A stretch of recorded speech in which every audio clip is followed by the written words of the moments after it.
주심인 박영재 재판관 혹은 이번에 거의 대법원장이 직접 나서서 재판장 역할을 하는 조희대 대법원장 두 사람은 공통점이 있습니다. 저희가 화면을 준비했습니다.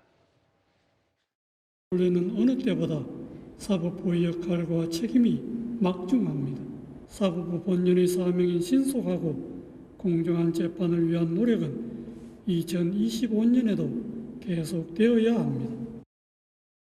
사법부에 대한 신뢰는 신속하고 공정한 재판에 달려있다고 해도 과언이 아닐 것입니다. 재판에 임하여 결과의 타당성을 위해 치열하게 고민하면서도 소송 당사자를 배려하며 신속하고 공정하게 절차를 진행하는 자세가 필요합니다.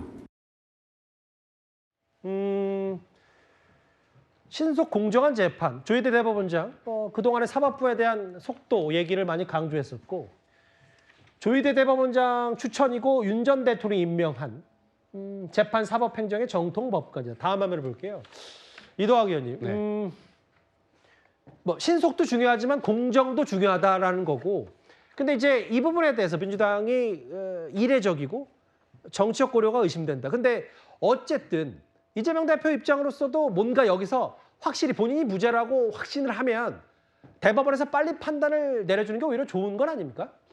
당연히 그렇겠죠. 그러니까 무죄가 나온다면 당연히 날개를 다는 것인데 예. 처음부터 이 사건이 정치적 목적으로 기소가 됐던 겁니다. 그러니까 허위사실 유포, 이 선거 과정에서 그걸 했다. 근데 국감장에 가서 상대방이 하는 질문에 대해서 누구든지 상대적으로 생각할 수 있는 그 질문에 압력을 받았냐 안 받았냐 여기에서 압력을 느꼈다. 이게 이제 상대적 관점이거든요. 그런데 이걸 법의 잣대로 심판을 하려고 끌고 들어가다 보니까 이렇게 판단해도 되고 저렇게 판단해도 되는 지점들이 다 있던 겁니다. 그런데 이 건과 관련돼서는 그래서 헌법 소원도 많이 났던 겁니다. 그렇기 때문에 저는 대법원에서 이번에는 명확하게 이것이 매번 헌법 소원의 주제로 올라온다거나 혹은 이것이 무리한 정치적 기소로 되지 않도록 뭔가 한 번은 정리가 좀 필요한 건이 아닌가라는 생각이 좀 들고요. 예. 그리고 민주당에서 좀 우려되는 측면은 뭐냐면 예. 지금 얼마 전에 지기현 판사가 체포적부심과 관련돼서도 이 체포적부심 시간을 거기다가 가미하고 그다음에 날을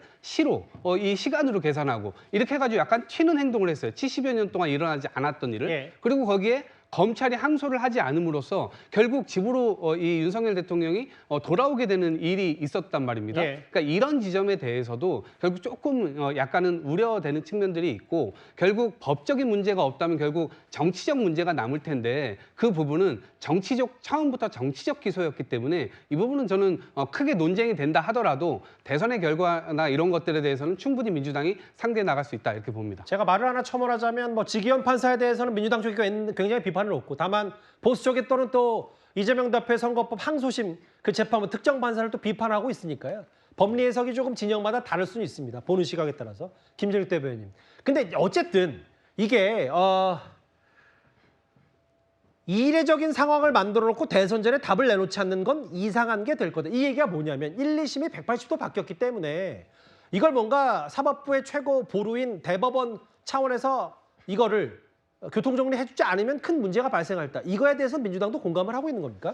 그러니까 저는 저 이례적이라는 표현에 대해서는 좀 공감하기가 좀 어렵다고 봅니다. 예. 1심에서 유죄가 나왔고 2심에서 무죄가 나왔습니다. 이것이 이례적이다? 아니 지금 대법원에서 정상적으로 이 사건을 처리해 가는 과정에서 이 문제가 불거진 게 아니지 않습니까? 지금 예. 대법원에서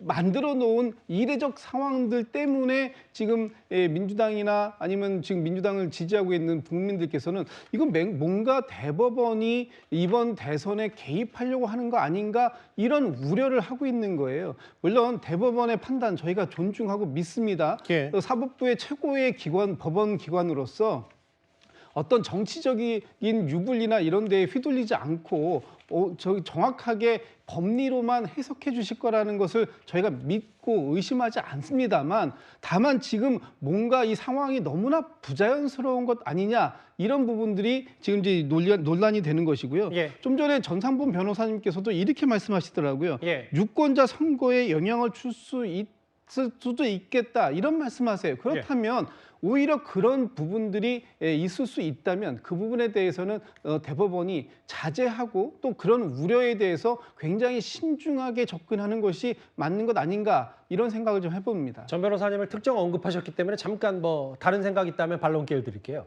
유권자에게 영향을 주려는 것이 아니라 예. 유권자에게 정확한 판단의 근거를 제시하려고 한다는 의미였습니다. 알겠습니다. 제가 예. 하나 할게요.